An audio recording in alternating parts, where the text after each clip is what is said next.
Okay, this is chapter 13 of Pontius Pilate. When the blow fell, Pilate felt his career cracking under it. The shattering happened at Rome, but the fissures radiated across the Mediterranean world.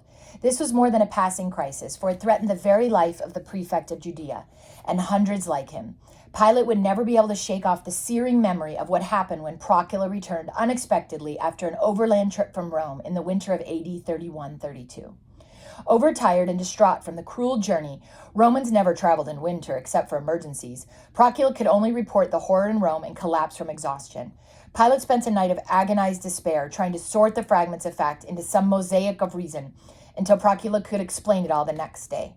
She was composed enough the following morning to furnish the details about October 18, a date which changed their lives and which marked probably the most dramatic event in the long cavalcade of Rome's past.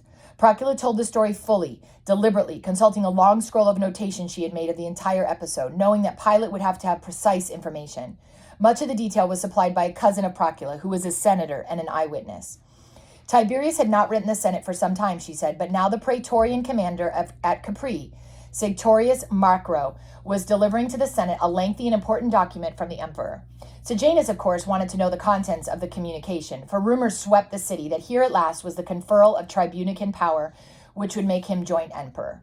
Early on the brisk and beautiful morning of the 18th, Procula continued, Sejanus led his crack first cohort of the Praetorian Guard to the Temple of Apollo on the Palatine, where the Senate would sit that day. The site was thronged with cheering Romans. Anyone who hoped to rank in Sejanus' favor wanted to be on hand when the great man was rendered even greater. At the door of the temple, Macro, who had Tiberius' letter in hand, encountered Sejanus. Why the fretting, Sejanus? He wondered good-naturedly. The princeps hasn't written in some time, said Sejanus. Naturally, I'm concerned. Shall I break the seals on this and let you have a good look at it? Sejanus merely smiled at the pleasantry, for it would have been treason to open the letter before it was presented to the Senate. Come here, friend, Macro smiled. I've something confidential to tell you. Bystanders and arriving senators saw Macro whisper something to Sejanus. They could not know what, but when Sejanus' frown melted into a smile of satisfaction, they could guess what Macro had in fact confided. The tribunican power was his. The news immediately flashed through the crowd, and a volley of cheers arose. Elated, Sejanus hurried inside the Senate chamber, receiving congratulations from every side. His partisans were jubilant, applauding him openly, and even his enemies now had to wear a counterfeit mask of joy. Sejanus noted this with double satisfaction. The conscript fathers took their places as a lictor signaled with his fascists, and all excited talk in the chamber died instantly. The presiding council, Memmius Regulus, led a file of magistrates to the chairs in front of the chamber, and then he solemnly threw several pinches of incense over coals glowing on Apollo's altar. Next, he offered hallowed grain to a coop of sacred chickens, while a venerable senator, clutching a spiral-headed crossier, watched them closely. The excited cackle of the hens signaled the senators that the omens were favorable even before the augur could announce. And an augur is like a future predictor, right?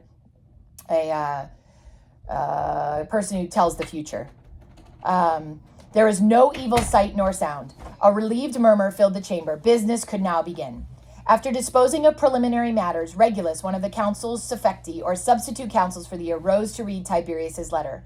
There were no surprises in the opening paragraphs, though it did seem to many that they had never heard the emperor quite so verbose.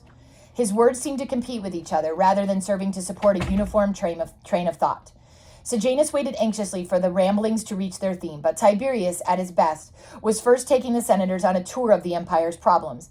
He shambled on over a gamut of topics ranging from wheat production in Sardinia to the offensive garlic breath of the masses at the public games. He's obviously getting senile, one senator in the front row whispered to another. The princess's first reference to Sejanus finally came, a bit of a criticism over his fiscal policies. This raised a few brows, but the letter next digressed to the needs for public restrooms in the forum. Then just as abruptly, Tiberius returned to Sejanus for a slighting reference to the prefect's ambitions, but quickly the line skimmed again over to another topic. What do you make of it? The council trio asked Sejanus after he had sidled over to him. Typically Tiberius, Sejanus said. He wants to keep me humble, and he loves to shock. Watch. First he shoots his barbs, then just when the Senate is ready to write me off comes the emperor's surprise, the tribunican power. Sejanus, that's me, is closer than a son after all, even if he does need a little discipline. It's an old man's game, the other man replied. Quite, Sejanus said, and he noted the concerned glances from some of his partisans and smiled to reassure them. After all, he knew how the letter would end. But many in the Senate were beginning to doubt that the message would ever end. Regulus droned on and on and on. Sejanus grew impatient, and this was to be the moment of his glory, but the princeps was injecting a massive dose of tedium into the occasion. He looked around for Macro, but could not find him. Then he heard something which brought him up short. Regulus raised his voice at this passage. Finally, conscript fathers, I regret to inform you that your trusted minister and prefect Sejanus is a traitor. He has endangered the state, indeed the princeps himself, by the fanatic persecution of Agrippina and the house of Germanicus, his lawsuits against members of the Julian party, his overwhelming personal ambition, and the conspiracy he has undertaken against Rome. Sejanus is another Catiline. I ask you now to show your loyalty by immediately arresting the prefect Sejanus and keeping him under close guard until I come to Rome. And since I'm an old man in the very peril of life, I ask that you send a guard to Capri under the command of the consul Regulus to escort me to Rome. Farewell. Silence blanketed the chamber. A few senators quietly got up from their benches to move away from Sejanus. The first sound was a crescendo of muttering, then a full discordant chorus of condemnation from the very mouths which had cheered the prefect an hour earlier. Thunderstruck, Sejanus flashed out to summon his praetorians, but they had vanished. The entire cohort had been replaced by guards of the night watch who were now filing into the Senate chamber. Their commander, Gracinius Laco, stood between Sejanus and their nearest exit. A knot of tribunes and lictors was encircling him.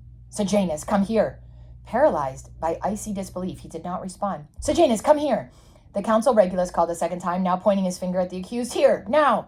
Me? You're calling me? Dazed, unaccustomed to receiving orders, Sejanus slowly stood up and faced the Senate, while Regulus repeated the final paragraph of Tiberius's letter, now as a formal bill of indictment. The face of the prefect looked white as a waxen death mask. When he finished reading, the consul called on a single reliable senator for an opinion, asking, should Sejanus not be imprisoned?